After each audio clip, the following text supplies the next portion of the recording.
Hello guys, and welcome back to a brand new video. Today is going to be a little bit different. We're going to just kind of sit here, chit chat. I'm going to go over and reflect on my 2023 year as a real estate agent, my goals for 2024, and just kind of talk to you guys about what I learned in the past year, what I'm going to do to make myself 10 times more successful this year, and just kind of go over my production and how I did last year if you guys are interested.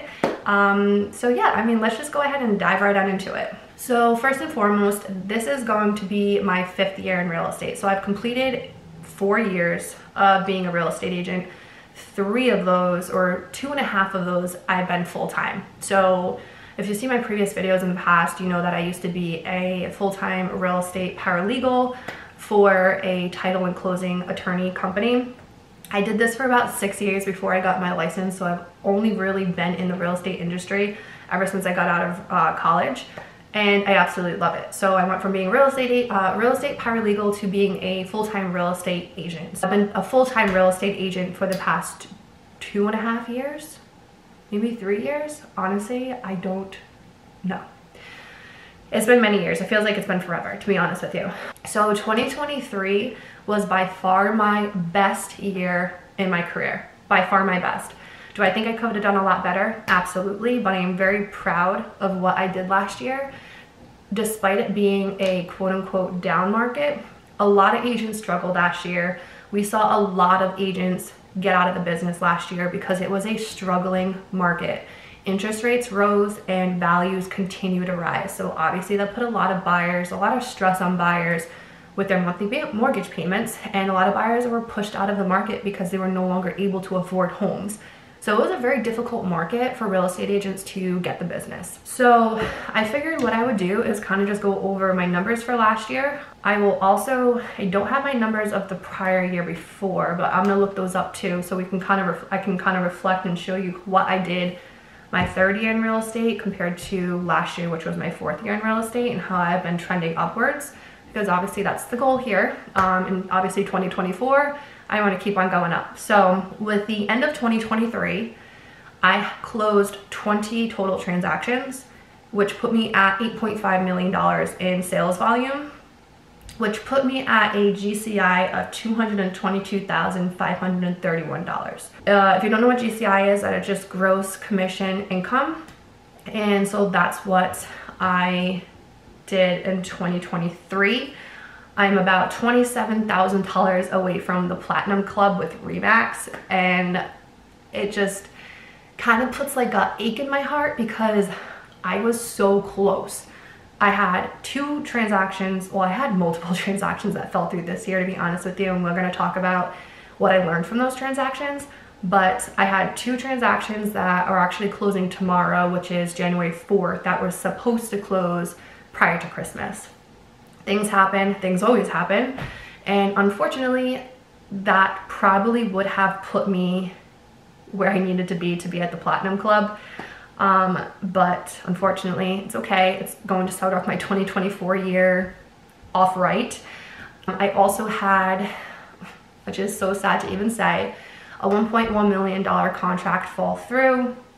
It was very unfortunate, but that definitely would have put me at that Platinum Club that I wanted to be at, and also would have been a great property to have on my resume of a property that I've sold.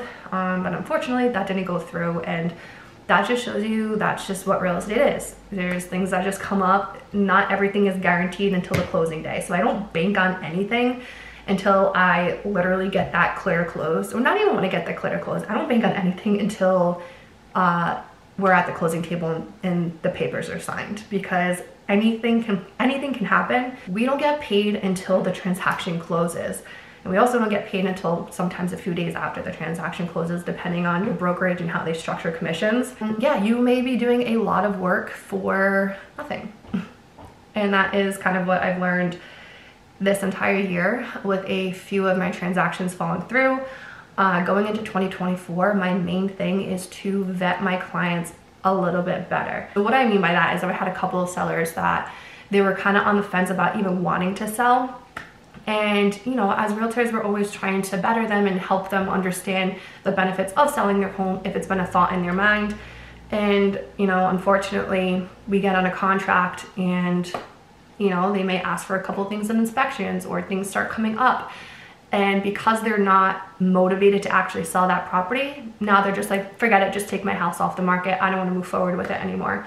And sometimes it's just out of our control. And unfortunately, as much as we could, you know, there's only so much we can possibly do or say to try to make a transaction go through without being too pushy and without making it seem like we're only there for the commission, because I mean, that's not what we're here for. We're here to help buyers and sellers make executive decisions and right decisions to help better themselves and their lifestyle. So unfortunately, I had a couple listings fall through, and I also had one recently where I spent about 7, maybe even 8 hours of my time trying to get this one seller to sell. And it's a house that's literally right down the street from me.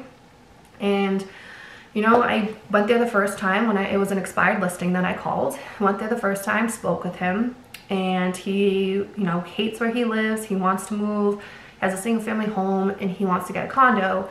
So, you know, I talked to him about the benefits of selling his home. He's a single older man, and what, you know, the benefits of buying that condo and purchasing that condo and what it will do for him and his lifestyle.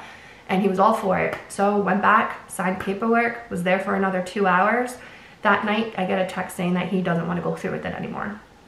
Tried to talk to him about it, didn't want to hear it. And then months go on, and I get another text message from him after the holidays saying that he's ready to sell.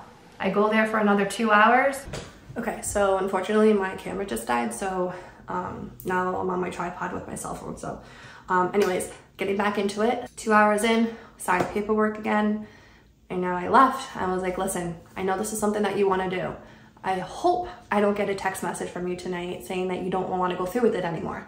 He's like, no, 100%, I'm going through with this. This is what I want. Okay. That night we had a little bit of a conversation about him finding suitable housing and whatnot. Next morning I get a text message. He doesn't want to go through with it anymore. And you know, at this point, I don't think this is a client that I would ever work with. Before, I feel like I would take whoever I can possibly get. And at the end of the day, that just wastes your time, because, you know, I'd rather him tell me now that he doesn't want to go through with it rather than me wasting money on pictures, marketing, signs and whatnot, and more of my time just to waste for him to, in the middle of a transaction, decide that he no longer wants to go through with it. So, I mean, yes, I wasted about 8 hours of my time. Was there for 3 hours the first time, 2 hours the second time, 2 hours the third time. And then obviously me doing my CMA, putting all together the listing paperwork multiple times, and also just having conversations with him on the phone. And honestly, may have been even more than 7, 8, maybe 9 hours. I don't know.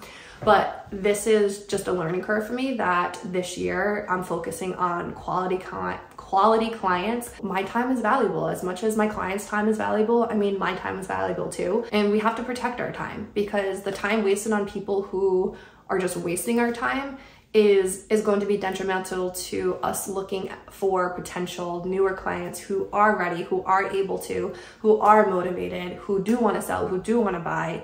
So that's one of the biggest learning things that I learned from 2023 that I'm going to take into 2024 is just vetting my clients better. And I don't know if that makes me sound selfish or what, but I'm protecting my time. I mean, I have a family, I have a daughter who I like to spend time with. So obviously all this time that I'm spent out of the house talking and going on these appointments is time away from my family. And I love what I do. I love real estate. I love helping buyers and sellers with their real estate goals. It is just amazing how they feel and how they put their trust in me, and going to that closing table and handing them over keys or handing them a proceeds check. And it makes me feel so good inside that those are the people that I want to work with, the ones that are motivated and the ones that actually appreciate and value your time. So that's like my biggest piece of advice to any new agent is don't just fall into this habit of taking any client that crosses your path. Make sure that you connect with them, make sure that you're not wasting your time, and make sure that, you know, you will get along with them and that they are motivated and that they are able to and willing to purchase or sell their home. So with that being said, so since I went over what I did in 2023, I'm going to tell you guys briefly what I did in 2022 and how I increased my volume of production. So in 2022, I have my market report up right now. I did a total of 12 transactions. for a sold volume of 4.69 million. And my average sales price was 390,000. So compared to what I did in 2023, I increased my transaction count by 8. So I did 8 more transactions than I did last year. I did 4.69 million in 2022 and I did 8.5 million in 2023. So I pretty much doubled my volume, and my sales price in 2022 was 390,000. My sales price in 2023 was around 420,000. So my sales price increased, which is great because obviously higher sales points, higher GCI. Even though I didn't necessarily double my transaction count, but I did have a higher sales price, which helped increase my GCI. Overall, I think it was a pretty phenomenal year given the market conditions. I am super proud of myself. Am I sad that I didn't make the Platinum Club? Absolutely, because I was so close, so close, so close. I could like, oh, feel it, but that's okay. There's new goals for 2024, and that's what I'm gonna go over with you right now. 2024, I wanna do 30 transactions, which should put me at a volume of 12 million, and that would put me at a GCI around 300,000. I do think it's going to be a very healthy market in 2024. We obviously heard that interest rates are coming down, and it's just going to be a phenomenal market, I think, for buyers and sellers and for realtors. You know, as long as we just keep pushing through, doing what we're supposed to do, staying consistent, staying determined, keeping our focus on why we are realtors and not just looking at that commission check at the end of the day, like really truly caring for your client, caring for their assets and their investment and helping them the best way possible is really what's going to set you apart from a lot of other realtors in the business. And I really think that's what's going to help us succeed. And I mean, I feel like if you're a realtor watching this video, then we probably have the same type of mindset for that. And you know, that's what's really going to make us do very, very well in this market, in this business. With that being said, I'm probably gonna end this video here. I hope you enjoyed the little recap that I gave you on my 2023 year, my 4th year in real estate, and I'm just so excited for 2024 and what it has in store for me and for you. I wish you nothing but success, and I look forward to seeing you guys in the next video.